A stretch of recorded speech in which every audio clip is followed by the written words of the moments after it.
Hey guys, आज हम पढ़ने जा रहे हैं एडवांस डाटा स्ट्रक्चर या फिर डाटा स्ट्रक्चर भी कह सकते हैं हम इसे। कई सारी सब्जेक्ट्स में होती है ये वाली यूनिट, जिसका नेम है इंट्रोडक्शन टू एल्गोरिथम। तो इसमें जो सबसे फर्स्ट टॉपिक है वो यही है, व्हाट इज़ एल्गोरिथम। उसके बाद टाइम एंड स्पेस कॉम्प्लेक्सिटी। ठीक है, तो गाइस हम स्टार्ट करते हैं।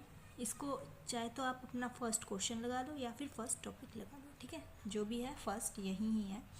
सो क्वेश्चन अराइज होता है कि what is algorithm. So algorithm is a finite set of instructions in sequence to solve a particular problem. ठीक है, किसी भी पर्टिकुलर प्रॉब्लम को सॉल्व करने के लिए set of instruction but in sequence में, finite set of instruction in sequence में जो होती हैं, तो उसे हम क्या कहते हैं, एल्गोरिथम। ठीक है, all algorithm must satisfy following criteria. ठीक है, सभी एल्गोरिथम, ये कुछ क्राइटेरिया हैं, रूल्स हैं, रेगुलेशंस हैं, जिन्हें हर एक एल्गोरिथम फॉलो करता है। ठीक है, तो input 0 or more quantities are externally supplied, means 0 or more input हम देते हैं उसको। ठीक है, 0 और मोर इनपुट वैल्यू को इनपुट करते हैं, एक या एक से ज़्यादा। ठीक है, output at least one quantity is produced, means कम से कम एक आउटपुट तो आएगा ही। ठीक है, एक आउटपुट वैल्यू तो आउटपुट होगी ही। ठीक है, next is definiteness. Each instruction is clear and unambiguous, means हर एक इंस्ट्रक्शन जो है वो क्या होनी चाहिए, प्रिसाइज एंड क्लियर होनी चाहिए। ठीक है, कि समझ आ सके। Okay, next is finiteness. क्या है फाइनाइटनेस? मीन्स अगर हम if we trace out instruction of an algorithm, जो भी इंस्ट्रक्शन दे रखी हैं किसी भी प्रॉब्लम को सॉल्व करने के लिए, अगर हम उसे ट्रेस आउट करते हैं, देन फॉर ऑल केसेस, हर केस में एल्गोरिथम जो है terminates after a finite number of steps. हर एल्गोरिथम टर्मिनेट हो जाएगा after a finite number of steps. ठीक है, next is effectiveness.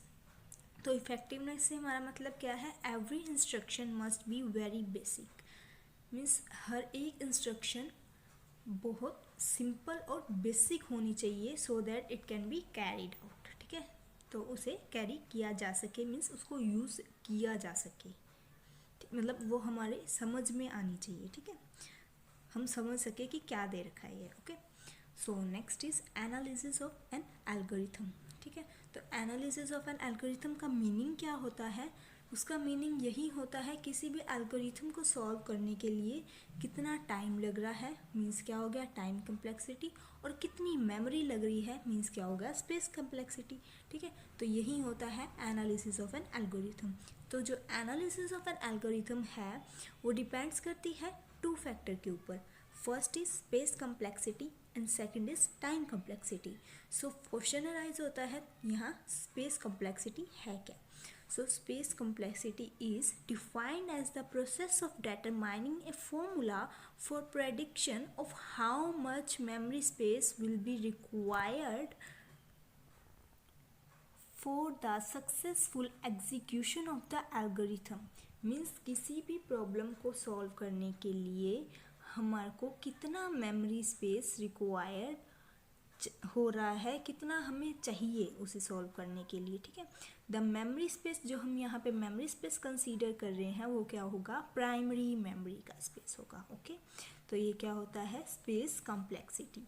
Next is time complexity. तो टाइम कॉम्प्लेक्सिटी क्या होता है, the time complexity is defined as the process of determining a formula for total time required towards execution of that algorithm. Means उस पूरे algorithm को solve करने के लिए, उस प्रॉब्लम को सॉल्व करने के लिए हमें कितना टाइम चाहिए। ठीक है, तो वो होता है time complexity. So next is time complexity of an algorithm can be calculated by two methods. दो मेथड से हम कैलकुलेट कर सकते हैं टाइम कॉम्प्लेक्सिटी। एक है post analysis, second is prior analysis. तो पोस्ट एनालिसिस क्या होता है, post analysis means Here we determine time complexity of an algorithm after running it on a specific system. देखो पोस्ट से क्या मतलब है, बाद में पता चल रहा है, ठीक है। तो मतलब यहाँ पे हम एनालिसिस नहीं करते, खुद से पहले एजम्पशन नहीं करते कि कितना टाइम लगेगा, हम उस काम को कर लेते हैं, उसके बाद हम कहते हैं कि हाँ हमें इतना टाइम लगा इस काम को करने के लिए। जैसे हमें कहीं भी जाना है तो हम यूँ कहते हैं कि हम वहाँ गए थे, हम वहाँ पहुँच गए, तो हमें वहाँ पहुँचने के लिए 2 आवर्स हमें लग गए, ठीक है। तो हमने वो काम कर लिया, उसके बाद हम बता रहे हैं कि हमें इतना टाइम लगा। और प्रायर एनालिसिस क्या होता है, here we determine time complexity of an algorithm by just analysing the statement inside it rather than running it on a particular system। Means हम पहले ही प्रायर एनालिसिस कर देते हैं कि हम वहाँ जाएंगे तो हमें इतना टाइम लगेगा, चाहे हमें उससे कम लगे, ठीक है। हम एक अप्रॉक्सीमेट मीन्स टाइम दे देते हैं, अप्रोक्सीमेट आंसर दे देते हैं कि हमें इतना टाइम लगेगा, हमें उससे कम भी लग सकता है, ज़्यादा भी लग सकता है। तो ये डिफरेंस है प्रायर एंड पोस्ट एनालिसिस में, ठीक है।